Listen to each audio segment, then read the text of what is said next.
Hello, Assalamu alaikum. This is Jhumur Kia from Vlog by Jhumur Kia. Welcome to my another vlog. সবাইকে আবারও রমাদান মুবারক। আর এটা ছিল আমার দ্বিতীয় রমজানের ব্লগ। আমি যদিও তেমন কিছুটাই ক্লিপ তেমন একটা নেইনি, তবে একটু একটু করে নেওয়ার চেষ্টা করেছি। আমি শুধুমাত্র সাজলিক বানানোর জন্য এখানে কিছু মাংস ম্যারিনেট করে রেখেছিলাম। সেই মাংসগুলো সুন্দর করে এখানে কাঠিতে ভরে রেখে দিয়েছি। তার আগে কিন্তু আমি বাচ্চাকে নিয়ে স্কুলে গিয়েছিলাম।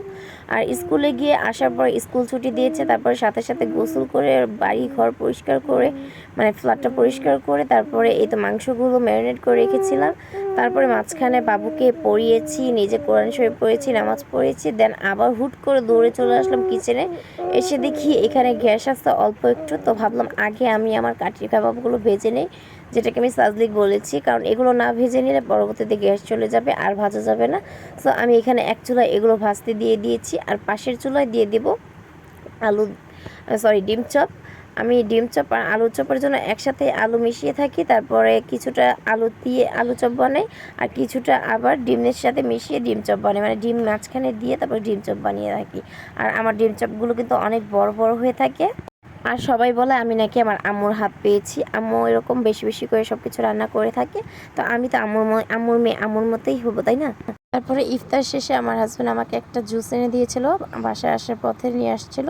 সেই জুসটা খেলাম, খেয়ে শান্তি মতো ঠান্ডা মাথায় চলে আসলাম কিচেনে আবার একটু রান্না করার জন্য। এখানে একটু মাংস নিয়েছি, রান্না করব। আর মাংসগুলো কষিয়ে এনেছিলাম ভালো করে।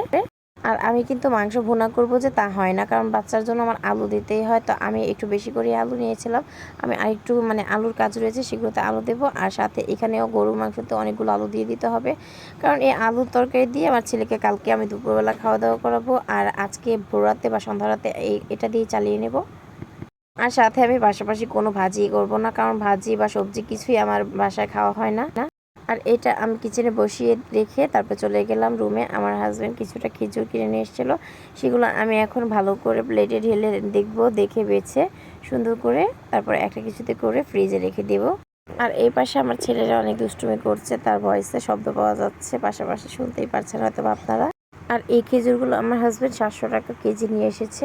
আর আমি তাকে বলেছিলাম আমার জন্য তেমন একটা বাজার করতে না, কিন্তু তাও সে কি শুনে অনেকগুলো আপেল মালটা সব কিছু এনে রেখেছে আগের দিনই।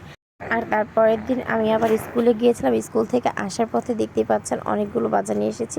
এগুলো আসলে আমার কিছুই আনার ইন্টেনশন ছিল না, শুধু একটু আলুর প্রয়োজন ছিল। ভাবলাম একটু আলু নিয়ে যাব, ভাই তাও আবার 1 কেজি আলু নিয়ে আসতে চেয়েছিলাম। 1 কেজির জায়গায় সেখানে আমি 3 কেজি আলু নিয়ে নিয়েছি পছন্দ হওয়াতে।